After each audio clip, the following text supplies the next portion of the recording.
In this morning's Money Watch, we're looking at ways that stretched consumers can save on everyday shopping items. More than 70% of Americans say they are struggling to pay for food, housing, and health care, according to a CBS News poll. Saturday morning co-host Kelly O'Grady has some tips to cut her costs.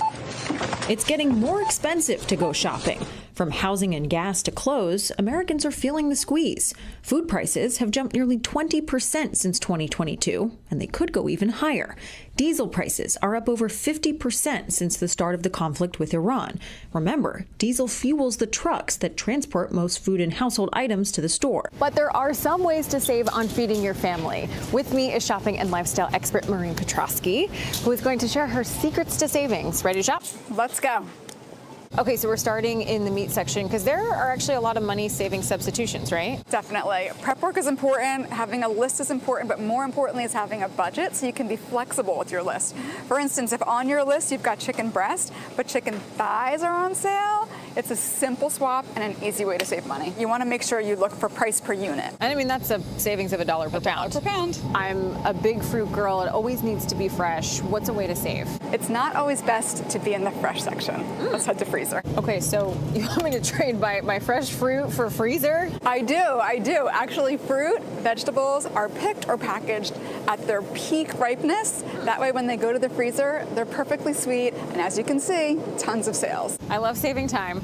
I often like to buy prepackaged. Something that's prepackaged like this, if you shop from scratch and buy the parts instead, you can save up to 40%. Whoa, 40%? Yes. And as consumers are tightening their wallets, grocery chains are taking notice. Target recently lowered prices on 3,000 products. Aldi leaned into its Budget King reputation and dropped prices on roughly 25% of items last summer. Walmart offers temporary rollback discounts and is pushing customers towards its own low-cost brand. But it's not just food you can save on. Buying in bulk is a great way to save money, especially if you have the space. But be careful, you don't want to buy items in bulk that you're not going to use. Paper products is the perfect thing to buy in bulk. And I guess if you're buying in bulk, less trips to the store, especially, it saves your time and your money with gas prices costing more. Don't forget about your wardrobe. As soon as the seasons change, I want to get rid of everything and get all new stuff. But the best way to do this is to just add a little bit of accessories. They can change your whole look without spending a lot of money. Look. And what about makeup? Makeup is a place that you don't have to toss everything. Think about all your personal care items. Some things will last a long time. And there's often sales, right? Shopping the circulars. That is a great tip. This is a great spot to shop circulars, coupons, store sales. There's lots of ways to save money here. All right, we got Kelly O'Grady right here, right now. These are some really interesting tips. I think many of us knew about buying in bulk, but buying frozen was really interesting. Yeah, absolutely. I mean, the fact that the nutrients are, at its peak and it's just flash frozen, I think it's a really interesting one. I've used it and it tasted exactly the same. And there's something else that we were talking about off camera just before you went on, and that is using AI to enhance not only the shopping experience, but your savings. That's right. So you can actually use some of these AI apps when you're in store to price compare. You can take a little screenshot maybe of your cereal and say, hey, is this the best deal? Is there somewhere nearby? A lot of the shopping apps, including Google, will actually call around for you in order to make sure it's available. But I'd also say, let's just use our human logic. Make a list.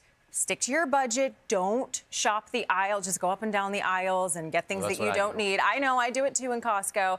But also think about, make sure you look at your digital coupons. You look for your loyalty rewards. Make that list before you go in so you have a plan and you stick to it. So inflation has been down, but the prices are high. What's going on? So obviously energy is one thing, but let's put that aside. I will say that inflation has calmed down, as you say, but that doesn't mean that prices aren't rising. They're just rising at a slower rate. And I think this is really important because I think sometimes viewers feel gaslit. You look at over the past 5 years, wages haven't kept up in most cases with prices. And that's why you feel that pinch. And it's going to take a while, especially with energy rising now. All right, Kelly. Thank you.